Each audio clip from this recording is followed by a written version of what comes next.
let's talk Christel Conso, who's working at Institut Montsouris Paris with a shoulder surgeon expert, and with this great work, because she tried to analyze and make measurement of carbon impact in rotator cuff repair in France. Thank you, Vincent.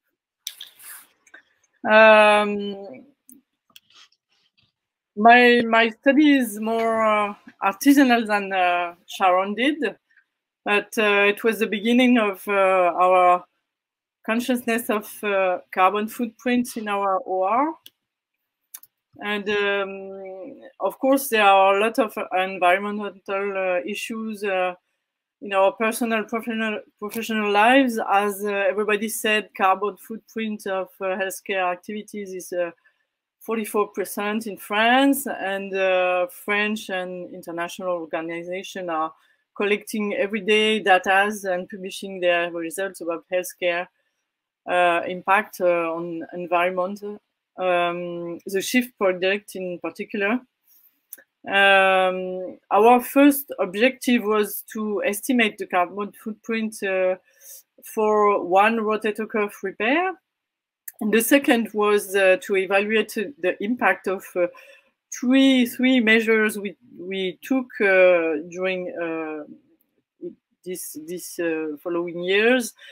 It is a one-day surgery, because I used to do one-night surgery for rotator cuff about 5 years ago. The use of only local regional anesthesia, no general anesthesia, and the use of a fluid filtration device. So we use the Excel sheet of the SHIFT project, which is public. Everybody can use it. We use some NHS algorithm, and we use the ADEM algorithm for the transportation.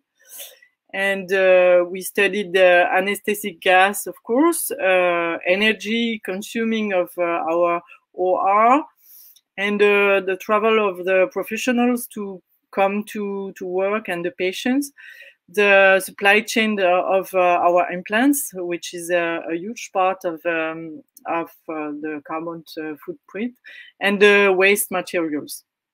We studied the 6 months activity from November 20 to April 21. We did have time to study those things at those times, because it was still COVID time. And we matched it with the activity in 2018, and we measured the impact of the changing of those three practices. So what we didn't study the whole chain of the procedure, because it's very complex, and professionals do it every day. So as I said, it was quite artisanal. But to have this in mind, 1 ton of CO2 is 138 meals with beef, for example, 43 genes. So, and we calculated that our 66 patients included had a carbon footprint of 260 kilograms, and the major part of this carbon footprint was made by single-use devices, which is half of the part of the carbon impact of our surgery. And with the change of our practice, as I said, one-day surgery, local anesthesia, so not using anesthetic gas, and water filtration. So the filtration considers that water is now can be put in general circulation, and is not contaminated waste. And we managed to diminish our carbon footprint of about 9%, which might seem very low, but it created a dynamic in the OR to be conscious of what we are what we can do, what we could do every day to change our practice. So there are, of course, lots of limits. It's a small cohort. It's monocentric. We use 3 different algorithms of calculation, and it might not be perfect. It's not perfect, and we didn't take the manufacturing of the single-use devices into account, which Sharon did, and you saw that it's very important. So we can do better.